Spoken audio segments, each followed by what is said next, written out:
আপনি এর আগে কি কাজ করতেন ভাই? বাইরে। পরে উদ্যোক্তা হয়েছেন আপনার কত বছর যাবত? 8 বছর। তো আপনার খরচ সহ বছরে কেমন থাকে?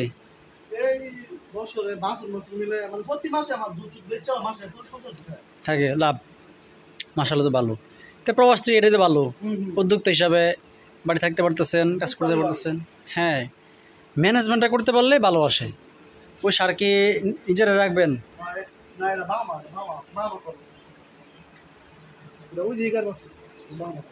যাক মাশাআল্লাহ, ভালো, বাচ্চাটা সুন্দর। আর এই গাভিগুলো দুধ কেমন দেয়? 30টা। যাক মাশাআল্লাহ, ভালো। আপনার খামারটা আবার তাপমাত্রা কমই আছে, নিয়ন্ত্রণে। গোসল কয়বার দেন দিনে? 2বার।